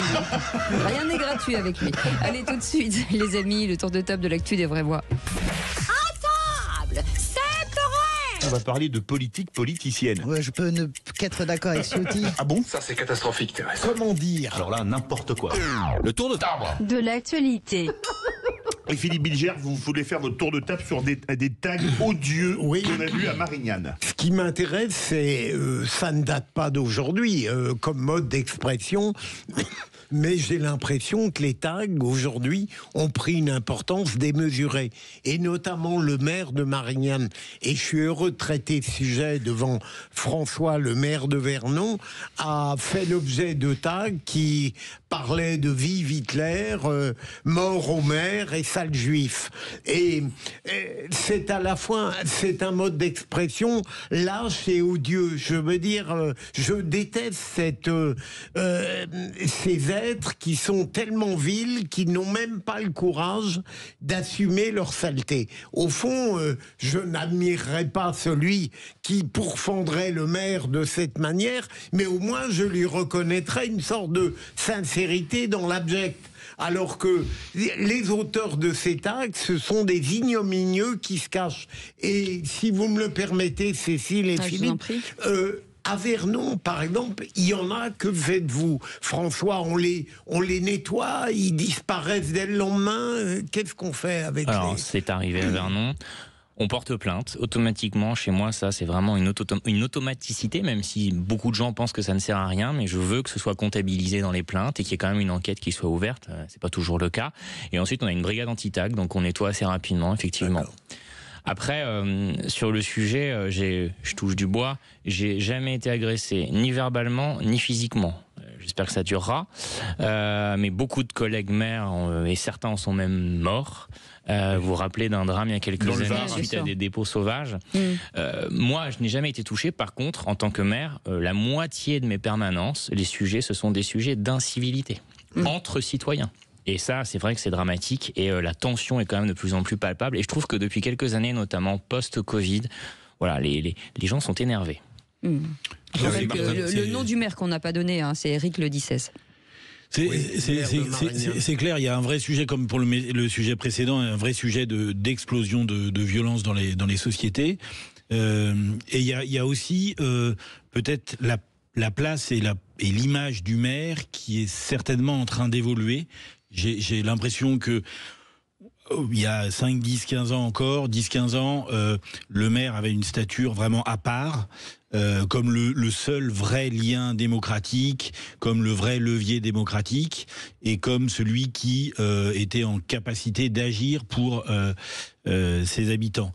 Et là, aujourd'hui, j'ai l'impression qu'il y a quelque chose qui est en train de se détruire, de s'altérer, et que maintenant, certains, et c'est certainement ça la connerie humaine, certains s'autorisent à griffonner, à insulter de manière lâche, parce qu'il y a une bêtise derrière tout ça. Je crois que pour certains, il y a juste une non prise en compte de la dimension intellectuelle de leur cerveau, quoi. Je pense qu'il y a des gens qui ne réfléchissent pas non plus, hein. Je suis pas persuadé qu'ils soient conscients de ce qu'ils font tous, en tout cas, voilà. Puis parfois, c'est un individu isolé qui crée beaucoup d'actes, qui multiplie, et donc ça fait augmenter les statistiques. Absolument. Et ça fait la une du journal local. Mais en vrai, c'est une personne qui parfois, effectivement, n'a pas toute sa tête. Juste un point, on est quand même les maires les moins mal aimés du personnel politique. C'est le personnel politique. Il y a un sondage qui est sorti, 70%, alors qu'un parlementaire, c'est 23%. Et bien, puisque vous avez la parole, François Ozillot, à élire sans cumul, on gouverne sans connaître. Comme c'est bien dit. J'essaye. Je me mets au niveau. C'est de vous, ça? Oui. Oui, vous voyez qu'il y a des gens qui ont du talent. Non, alors, je trouve que François Bayrou me donne l'occasion de faire un point d'actualité sur un sujet qui est quand même une redite depuis des années, le non-cumul ou le cumul des mandats. Alors, venant de sa part, c'est quand même un peu drôle, puisqu'il a été contre pendant très longtemps. Sa campagne de 2007, sa campagne de 2012, et il négocie entre guillemets son soutien à Macron contre cette loi de moralisation de la vie politique, de la vie publique, qui n'ira jamais au bout parce que affaire Benalla et autres. Mais il a été contre très longtemps. Bon là, moi je vois que maintenant il est pour, maintenant qu'il est Premier ministre. Mais vous voyez bien sur l'échiquier politique depuis maintenant quelques années, ça revient régulièrement. Pourquoi ça et sur tous les bancs. Pourquoi ça revient régulièrement? Parce que on a fait une génération de parlementaires à partir de 2017, c'est mon avis. Macron disait soyez fiers d'être des amateurs. Il a voulu absolument promouvoir la société civile. Sauf qu'on a eu une génération de parlementaires entre 17 et 22, ça a rechangé un peu entre 22 et maintenant, de personnes qui sont pour la plupart, enfin pour un certain nombre, assez déconnectés de la réalité du terrain. Et je pense pourquoi François Bayrou, hier, a insisté sur ce lien avec le territoire, parce que ça a toujours été le pourfendeur de ces sujets. Mais en revanche, une assemblée qui est déconnectée des territoires, c'est quand même embêtant pour la bonne marche du pays. Ces élus nationaux qui n'ont aucun contact avec des électeurs, sauf sur des législatives où ils sont en général emmenés, où ils se prennent la vague dans la figure, ou alors ils sont emmenés avec la vague et donc ils gagnent, fait qu'ils sont absolument très loin des réalités, de ce que c'est qu'un dossier local, de comment on sort des projets, de comment on parle avec le personnel politique local. Hormis distribuer des tracts sur les marchés une fois tous les 5 ans et avoir une permanence d'élus nationaux qui permet de traiter un certain nombre de sujets, mais loin de pouvoir les traiter tous, on voit bien que le lien qu'il y avait entre le maire et le député, il est extrêmement important. Et c'est dommage de l'avoir réduit. Alors je ne sais pas, c'est pas un plaidoyer pour le cumul, encore une fois, hein, mais je ne sais pas à quel niveau de population il faut le remettre, mais je pense que de se poser la question est une bonne question et c'est sain pour la démocratie. Il est important d'avoir un lien entre le local et le national. Oui, mais ça mettait fin aux baronnies. Comment ? Ça mettait fin aux baronnies quelque part. J'ai envie de vous dire, ce qui met fin aux baronnies, c'est aussi le vote des électeurs. À un moment donné, si les gens sont contents de leurs élus, ils revotent pour eux. On parle souvent de Patrick Balkany, il paraît qu'il veut revenir, ça se trouve, il reviendra, il gagnera. Et on ne pourra pas s'opposer à ça. Quoi qu'on en pense sur le plan de la morale. Et bien, sur le cumul, c'est exactement pareil. Qu'est-ce qui peut nous empêcher de cumuler à partir du moment où on fait le boulot ? Et demain, si le Premier ministre fait le boulot de maire de Pau et président de sa communauté d'agglomération également, plus Premier ministre, qu'est-ce qui peut l'en empêcher ? En plus, pour le coup, contrairement aux députés et aux maires, c'est pas dans la loi de cumuler ministre et mandat local. Et je terminerai là-dessus. Déjà, au niveau local, on cumule en fait. On n'a pas le droit de cumuler avec un mandat national, mais on cumule des mandats locaux. Oui. Moi-même, je suis meilleur maire parce que j'ai une vice-présidence pour le développement économique à l'agglomération, ce qui me permet d'installer des entreprises et créer de la richesse. Je suis conseiller régional, ça me permet de traiter des sujets de transport. Je suis président d'un hôpital, ça me permet d'avoir un lien avec les médecins. Voilà, et ça, je pense que c'est bon pour tout le monde. Et à la fin, c'est l'électeur qui décide. Je suis d'accord avec vous, François. J'ai un ami, Philippe Juvin, qui me démontre qu'en réalité, le cumul de multiples activités renforce la qualité des unes et des autres. Ça veut dire aussi, évidemment, qu'on peut être pour le cumul, comme vous l'êtes, lorsque les personnalités qui l'occupent, qui en usent, sont elles-mêmes très organisées. Je suis frappé de voir la disparité des compétences et des qualités. Bien sûr. Mais beaucoup de parlementaires ont abandonné leur mandat de parlementaire pour redevenir maire, d'ailleurs. Pierre-Yves Martin. Moi, je serais beaucoup plus modéré. Je pense que cette loi de non-cumul a émergé parce qu'elle répondait à un mal démocratique. Je pense que il y avait, comme disait Cécile, des vraies baronnies politiques sur l'ensemble du territoire français et que tout passait notamment au travers de l'image du député, maire, ministre qui centralisait tout. Et c'est vrai qu'en termes d'alimentation, laissez-moi finir. Et c'est vrai qu'en termes d'animation du lien démocratique, c'était un peu gênant. Et l'autre élément pour réagir, vite parce que vous avez votre sur cette première mandature, c'est pas le fait qu'il soit en cumul ou pas en cumul, c'est le fait que ces parlementaires étaient majoritairement novices et qu'ils ne savaient pas comment ça marchait. Ils étaient novices parce qu'ils n'avaient jamais d'expérience locale. C'est bien ce que je dis. Allez, Pierre-Yves Martin, pour les vœux de la nouvelle année, que peut-on souhaiter sérieusement à cette France en 2025? Alors je me suis demandé si c'était un vrai bon sujet d'imaginer matière à faire ses vœux pour 2025 et notamment pour la France parce que un gouvernement est en cours de constitution, enfin on espère, et donc du coup c'est le moment aussi de se projeter, d'imaginer ce qui pourrait être pris en compte. Alors j'aurais pu exprimer des vœux pour que les banlieues retrouvent une organisation, une stabilité, une paix intérieure, pour que les niveaux de précarité soient combattus, ou encore pour que tout simplement on dispose d'un budget le plus représentatif pour la France. Mais je me suis dit que ça serait peut-être trop facile et j'avais envie d'aborder les sujets sous un autre angle.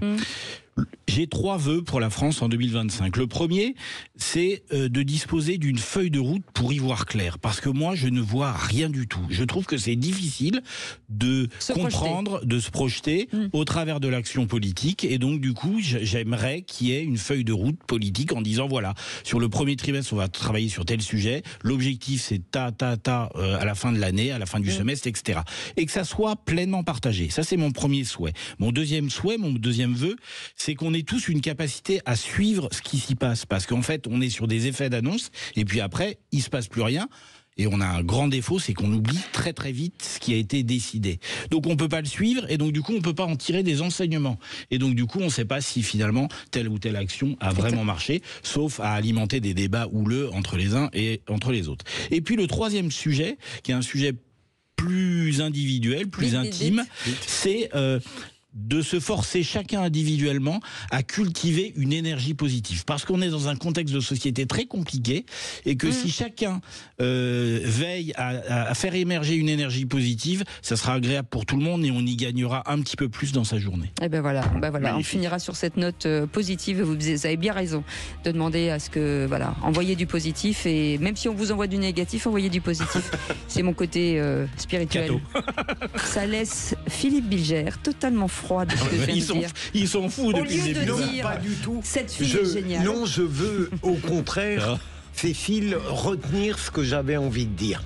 Parce que c'est très intéressant, mais on n'a pas le temps. Non, on n'a pas le temps. J'ai cru comprendre qu'on était pressé, évidemment. Il y a des maires qui sont longs. Voilà. Au moins, c'est conseillé. Allez, retour sur la visite de Bruno Retailleau à Mayotte, alors que Marine Tondelier pointe le changement climatique. L'ex-ministre met l'immigration au cœur des débats, Philippe. Alors parlons vrai. Est-ce que Retailleau ne met pas en exergue une réalité pas politiquement correcte ? Peut-on nier le problème de l'immigration à Mayotte quand les autorités ne savent même pas combien l'île compte d'habitants vu le nombre de clandestins ? Et à cette question, Bruno Retailleau a-t-il raison de mettre la question de l'immigration sur la table à Mayotte ? Vous dites oui à 91%. Vous voulez réagir ? Le 0826 300 300. Philippe Vigier sera avec nous, ancien ministre des Outre-mer et député Modem d'Eure-et-Loire. A tout de suite, on fait une pause. Sud Radio, votre attention est notre plus belle récompense. C'est un grand plaisir que maintenant qu'on a la Sud Radio sur Lyon et la famille grandit, c'est une super nouvelle. Sud Radio, parlons vrai. Les vraies voix Sud Radio, 17h-19h, Philippe David, Cécile de Ménibus. Autour de cette belle table de fête de fin d'année. Bah oui, c'est les fêtes de fin d'année, c'est rouge, c'est brillant, c'est beau, c'est Sud Radio, on est content. Philippe Bilger est avec nous, François Ouzillot, maire de Vernon et conseiller municipal, et Pierre-Yves Martin, consultant auprès des entreprises. C'est ça ? Exactement. Entre autres. Voilà. Ah oui. En fait, tous les deux, vous faites plein de trucs. C'est ça qui est dingue. Philippe Bilger auprès fait d'une plein de entreprise ou d'entreprise au pluriel ? Entreprise au pluriel. Enfin, chaque fois, Vous n'en avez pas qu'une. Il se faufile. Je me faufile, je regarde comment ça se passe, je trouve des solutions et je les mets en place. Ah oui. Voilà, c'est ça. Allez, on vous souhaite la bienvenue tout de suite. Le coup de projecteur des vraies voix. Les vraies voix Sud Radio, le coup de projecteur des vraies voix. Mayotte, département abandonné depuis des années par la classe politique. On va siffler la fin de la récréation. Ils vont reprendre leurs ressortissants, et s'ils ne les reprennent pas, nous prendrons des mesures qui seront des mesures extrêmement fermes. Le président de la République m'a chargé de dire aux Mahorais que nous allons prendre une décision radicale, qui est l'inscription de la fin du droit du sol à Mayotte.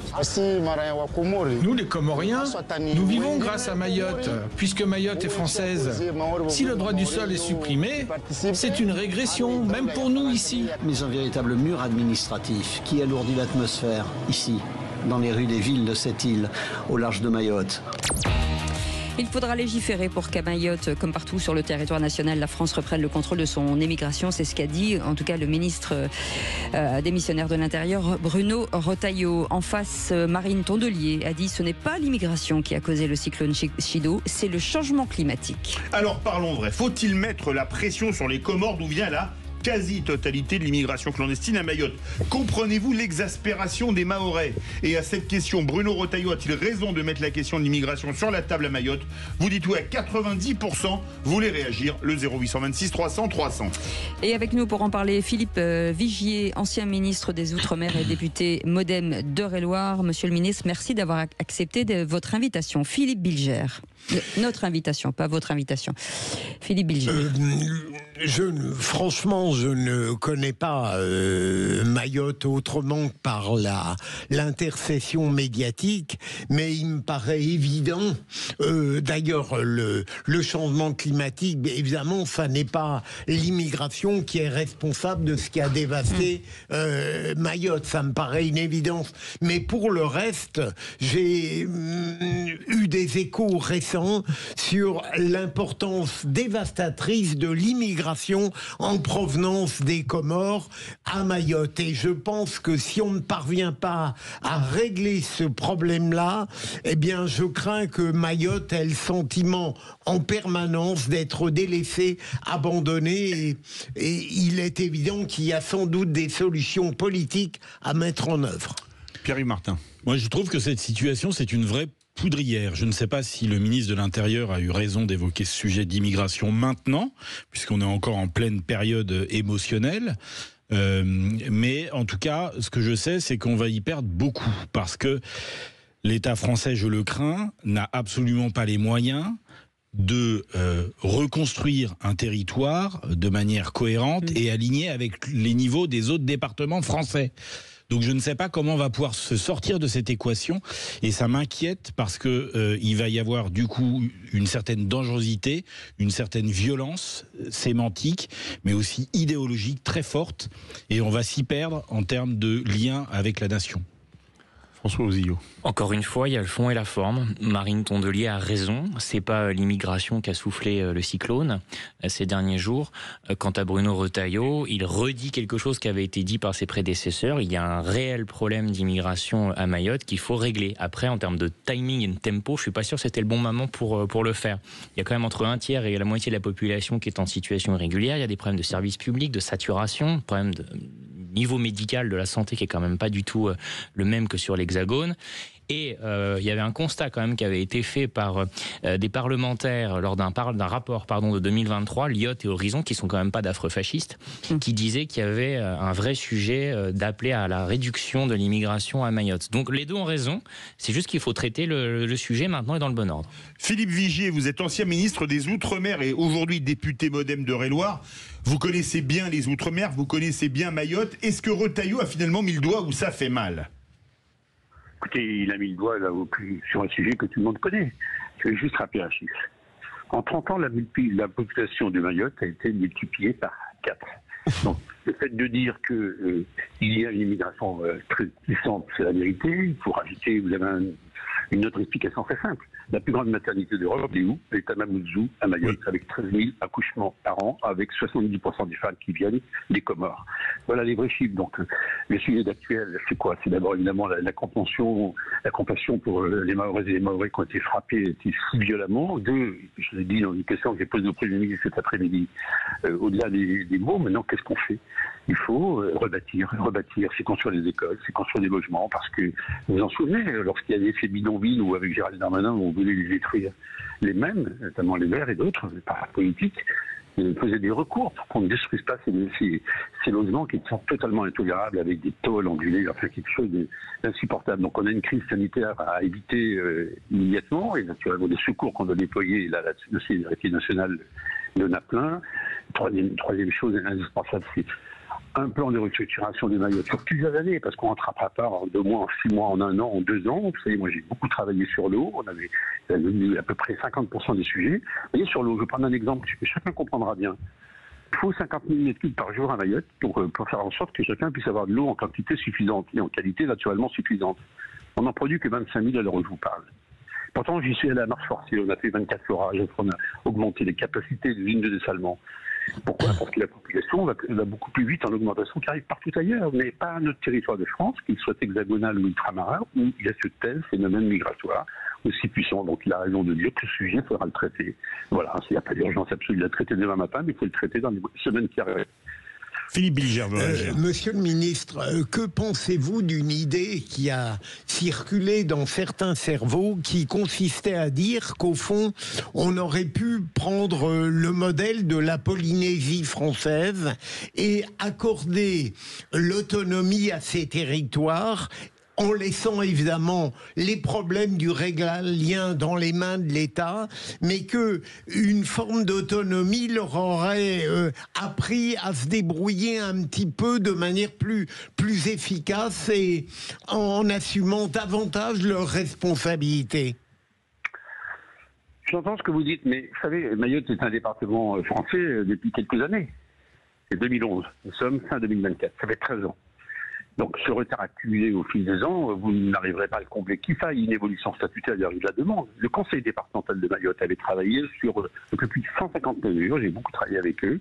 d'évolution institutionnelle, également légal, de façon que l'on puisse avancer, si vous voulez, pour eux, pour leur donner plus de leviers, pour être plus efficaces dans les politiques publiques qu'ils conduisent au quotidien. Mais en Polynésie, l'État français est très présent, comme vous le savez. Ça a beau être une collectivité d'outre-mer qui a beaucoup de compétences, l'État est là en soutien. Là, c'est beaucoup plus difficile. On a franchement une reconstruction puissante à conduire. Il y a la piste de l'aéroport, le port, pour des logements, je peux citer des écoles, 20 000 enfants qui ne sont pas scolarisés à l'heure où je vous parle, faute d'école. Enfin, alors qu'on parle des promesses républicaines, elle est totalement abandonnée. Il y a ce plan de rattrapage, l'État doit piloter avec les élus locaux, avec les associations, enfin bref, tous ceux qui ont envie d'avancer, et croyez bien que les Mahorais et les Maoris qui ont affronté X crises, ils sont capables de relever la tête. Il y a des très belles perspectives. Et puis dans les filières économiques, parce que on importe quasiment 90% de ce qui arrive dans les assiettes ou de l'eau, évidemment. Donc ça veut dire quoi? Ça veut dire qu'on a actuellement des insuffisances structurelles très très fortes. Qu'il faille ensuite, pour répondre finalement à votre question, à une évolution institutionnelle un peu plus tard, pourquoi pas? Pourquoi pas? Pierre-Yves Martin. Oui, moi j'avais une question à poser, à partager. Ce plan de reconstruction que vous appelez, comment faire pour le sécuriser, sachant qu'en France, on a quand même un des gros défauts, c'est qu'on est incapable de faire les choses dans la durée. Et que à chaque prochain changement de majorité ou d'influence politique, ça sera une occasion pour réorienter la trajectoire de ce plan de reconstruction, pour l'abandonner, pour l'amoindrir.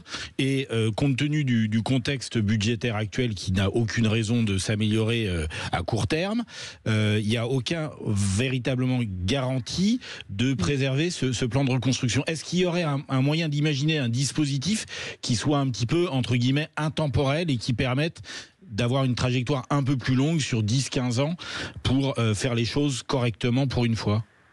Votre remarque est tout à fait pertinente. J'ai faiblesse de penser, comme j'ai une fois plus dit cet après-midi au Premier ministre, que sur tous les bancs confondus, à l'Assemblée nationale comme au Sénat, on veut des Mayotte.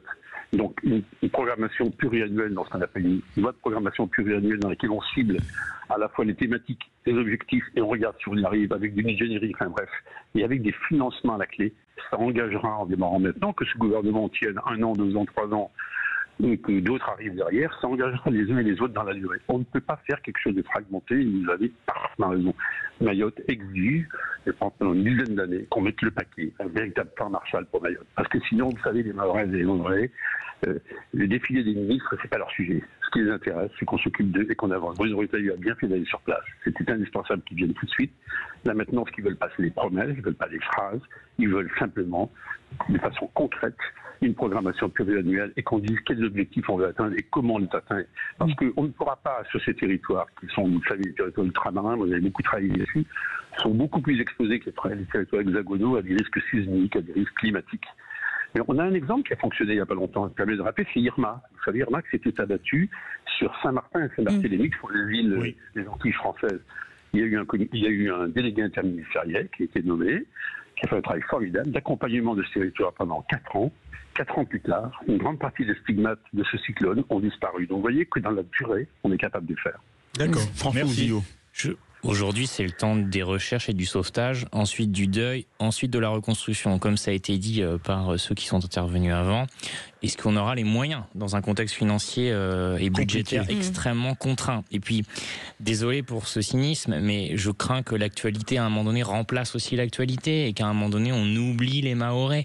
Je me rappelle à chaque fois que l'actualité comme ça est très tragique, mais que quelques jours après, un autre événement encore plus tragique arrive. Ça me rappelle une phrase d'Édouard Philippe dans un documentaire que vous avez peut-être vu, Édouard, mon pote de droite, qui disait que son job de Premier ministre, à l'époque où il l'était, c'était de gérer une succession de mauvaises nouvelles et laquelle il devait mettre en priorité.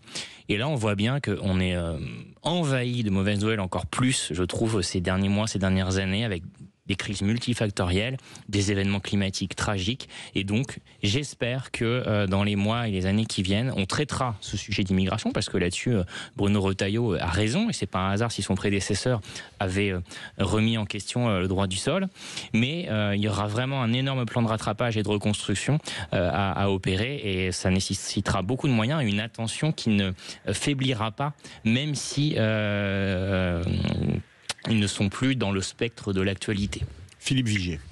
En tout cas, je vais vous dire un mot, vous avez complètement raison, mais je peux vous dire une chose. Franchement, du fond du cœur, c'est que c'est pas des mots de circonstance. Moi, je suis plus en responsabilité depuis 1 an, mais pour autant, Mayotte, comme la Polynésie, comme la Nouvelle-Calédonie, c'est des territoires pour lesquels que j'affectionne. Et croyez bien que les parlementaires, c'est leur boulot. Le boulot du Parlement, c'est quoi? C'est de contrôler l'action du gouvernement. Mais il faut engager tout le monde dans un tel plan. Toutes les forces politiques doivent être uniquement dans la compassion et dans la construction. Et bien après, on a une capacité d'évaluation, de suivi permanent. Moi, j'ai demandé, vous voyez, qu'on soit capable de bâtir un établissement public dans lequel il y avait l'État, bien sûr, le département, puis d'autres collectivités qui pouvaient, comme des grandes communes, qui pouvaient nous rejoindre, et qu'il y ait des parlementaires qui suivent ces travaux. Et là, ça engage. Il y a des choses qu'on sait faire dans la durée. Regardez, la loi de programmation militaire, elle s'inscrit dans la durée. La loi de programmation du ministère de l'Intérieur, qu'on appelle la LOPMI, elle s'inscrit également dans la durée. Et ça, l'enjeu, c'est celui-là. Est-ce qu'on est capable, sur 5 ou 10 ans, de se dire, et je pense qu'il faut au minimum 10 ans, tout cela. Et puis, sur la question de l'immigration, on ne la mettra pas sous le tapis. Ceux qui parlent du Conseil d'immigration en la mettant sous le tapis ne sont pas allés voir sur place. Moi, je suis allé à 5 reprises. Je vous assure qu'il faut voir les choses sur place pour comprendre. Monsieur le ministre, en dehors de la passion et que vous manifestez si bien et l'intérêt pour les territoires d'outre-mer, est-ce que vous ne croyez pas tout de même que derrière le sentiment qu'aucune politique cohérente et efficace n'a pu être menée, est-ce que ça ne vient pas d'une sorte d'indifférence à l'égard de territoires qui ne semblent pas relever naturellement de la métropole? J'ai l'impression d'entendre trop souvent des discours citoyens ou partisans qui disent mais on n'a pas besoin de ces territoires. Qu'est-ce que vous en pensez? Eh bien, ceux qui disent ça ne connaissent pas les territoires ultramarins. Je rappelle que la France, c'est la 2e façade maritime mondiale. La France, c'est 75% de la biodiversité mondiale au travers de tous les territoires ultramarins. La France, elle a la chance d'avoir des territoires ultramarins qui sont dans des lieux de position géostratégique majeure. Là, vous êtes dans l'océan Indien. Si vous partez en Polynésie, vous savez très bien qu'avec les Pacifiques, il y a des enjeux géostratégiques également très importants. On a beaucoup parlé de la Nouvelle-Calédonie, des ingérences. Dans ce monde qui bascule sous nos yeux, dans ce monde qui évolue à une vitesse folle, où en une semaine, on a vu Bachar al-Assad tomber, on a vu la Corée du Sud, dont on imaginait que c'était un pôle de stabilité, où un président voulait déclarer la loi martiale. Donc ça veut dire, et puis je ne parle même pas du Moyen-Orient que chacun connaît parfaitement, ça veut dire qu'on a besoin d'avoir une géopolitique. On a besoin d'avoir cette richesse-là, mais ces territoires, la France, sur ces territoires-là, ne serait pas la France parce que c'est une véritable richesse, mais on leur doit, en retour, de leur apporter une capacité de développement, des leviers. Et ça, c'est une exigence qu'on doit porter plus encore. Et vous savez, on avait lancé avec Elisabeth Borne, je termine là-dessus, ce qu'on appelle le Conseil interministériel des Outre-mer. C'est une feuille de route qui avait été donnée, qui avait été bâtie avec les territoires, qu'il faut certes améliorer, qui n'est pas parfaite, mais qui était un objectif majeur avec des mesures pour sortir justement ces territoires des difficultés qu'ils rencontrent. Merci beaucoup, Monsieur le ministre. Philippe Vigier, ancien ministre des Outre-mer et député MoDem d'Eure-et-Loire. Merci d'avoir été avec nous. Merci beaucoup Philippe Bilger. Merci Pierre-Yves Martin. Merci beaucoup François Ozillou. Merci beaucoup Philippe David. Philippe, on vous retrouve dès 20h pour les 20h. Vrais du foot avec Guy Carlier, Emmanuel Galasso et Maxime Sénat. Et dans un c'est les instant, vrais voix de l'emploi. Exactement, la révolution de l'intelligence artificielle. Quel avenir pour l'emploi? On en parle dans un instant. À tout de suite. Sud Radio. Sud Radio. Parlons vrai. Sud Radio. Parlons vrai.